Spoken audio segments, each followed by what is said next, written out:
Welcome to the House of Gems channel. This is our second video of our 101 series, and today we will be talking about the different types of findings and how they are used. This will be part 1 of 2 of findings. The following weeks will include more in-depth videos on how to use the right findings in various jewelry. The findings we will be talking about today are bails, bead caps, bead tips, cable thimbles, clasps, earring findings, end caps, and more. Bails. Bails are used to attach a pendant stone focal piece so that it can be attached to a necklace.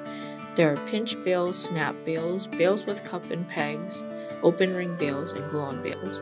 Here are a few samples of what bails look like attached to a pendant and necklace. Next, we have bead caps. Bead caps are a great way to adorn any beads you may have.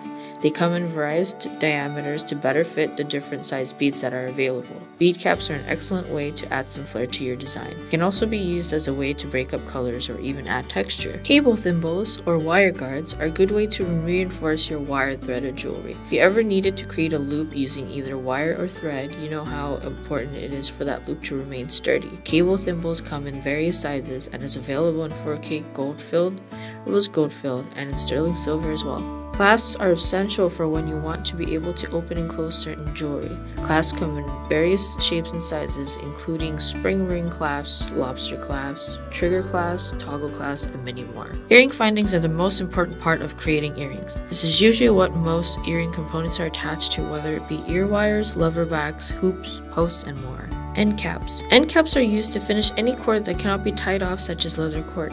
If you're trying to attach a clasp to the end of a leather necklace, this is what you will need. That is all we have for this week's video. If you have any questions or comments, please let us know below. Next week we'll be talking about the rest of the findings. Thank you for watching. See you next week.